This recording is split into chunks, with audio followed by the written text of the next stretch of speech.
നമസ്കാരം, എല്ലാവർക്കും പുതിയൊരു വീഡിയോയിലേക്ക് സ്വാഗതം. ഇന്ന് സംസാരിക്കാൻ പോകുന്നത് നമ്മുടെ വാഹനത്തിൽ വരുന്ന ഫൈനുകളെ കുറിച്ചാണ്. അത് രണ്ട് ടൈപ്പ് ഫൈനുകളാണ് വേണ്ടി വരുന്നത്. RTO നിന്ന്, അതായത് മോട്ടോർ വെഹിക്കിൾ ഡിപ്പാർട്ട്മെന്റ് MVD നിന്ന് ഫൈൻ വരാറുണ്ട്. അതായത് AI ക്യാമറ വഴിയും അല്ലാണ്ട് MVD നേരിട്ടും ഫൈൻ തരുന്നുണ്ട്. അതുകൂടാതെ പോലീസ് ചെക്കിങ്ങിൽ നിർത്തിയിട്ട് ഫൈൻ വരാറുണ്ട്. അപ്പോൾ നമുക്ക് കഴിഞ്ഞ കേസ് വന്നു. നോട്ടീസിൽ അദ്ദേഹത്തിന്റെ വണ്ടിയുടെ നമ്പറും അഡ്രസ്സും അദ്ദേഹത്തിന്റെ വാഹനത്തിന്റെ നമ്പറും അഡ്രസ്സും സെയിം ആണ്. പക്ഷെ ഫോട്ടോ എൻ്റെ ഡിഫറെന്റ് ആയിട്ടുള്ളൊരു ഫോട്ടോയാണ്. അദ്ദേഹത്തിന്റെ വാഹനമല്ല ആ ഫോട്ടോയിൽ കാണിച്ചിരിക്കുന്നത്. അപ്പൊ ഇത്തരം അവസ്ഥ അല്ലെങ്കിൽ ഇത്തരം ഒരു ഫൈൻ എനിക്കും നിങ്ങൾക്ക് എല്ലാവർക്കും വരാവുന്നതാണ്. അങ്ങനെ ഒരു കണ്ടീഷൻ ഉണ്ടായാൽ എന്താണ് ചെയ്യേണ്ടതെന്നാണ് ഞാൻ ഈ വീഡിയോയിൽ സംസാരിക്കുന്നത്.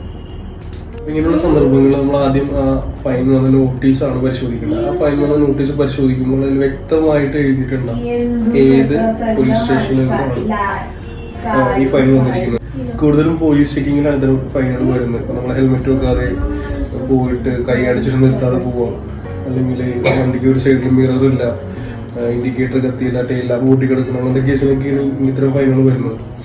അപ്പോൾ ഒരു സാധാരണ ചെയ്യാന്ന് വെച്ചാൽ അവരുടെ മൊബൈൽ ഫോണിൽ ഫോട്ടോ എടുത്തിട്ട് അവരുടെ സിസ്റ്റത്തിൽ ഫൈൻ ഇതിൽ അടിച്ച് കയറ്റിയിട്ട് നമ്മുടെ വീട്ടിലേക്ക് നോട്ടീസ് വരും. അങ്ങനെയാണ് സാധാരണ ഇത്തരം ഫൈനുകൾ വരുന്നത്. ഈ പറഞ്ഞ ഫൈനിന്റെ നോട്ടീസ്, നമ്മളുടെ വാഹനത്തിന്റെ ഒറിജിനൽ RC ബുക്ക്, നമ്മുടെ വാഹനം, ഈ 3 ഐറ്റംസ് ആയിട്ട് നേരെ ഈ പറഞ്ഞ റെസ്പെക്റ്റീവ് പോലീസ് സ്റ്റേഷനിൽ ചെല്ലുക. അവിടെ നേരെ ചെല്ലുമ്പോൾ തന്നെ എൻക്വയറി കൗണ്ടർ ഉണ്ടാവും. അവർ സംസാരിച്ച് കഴിഞ്ഞാൽ ഇങ്ങനെ കാര്യം പറഞ്ഞാൽ അവർക്ക് മനസ്സിലാവും. എന്നിട്ട് അവരവരുടെ സിസ്റ്റത്തിൽ നിന്ന് തന്നെ ഈ ഫൈൻ ഡിലീറ്റ് ചെയ്ത് തരാനുള്ള ഓപ്ഷൻ ഉണ്ട്.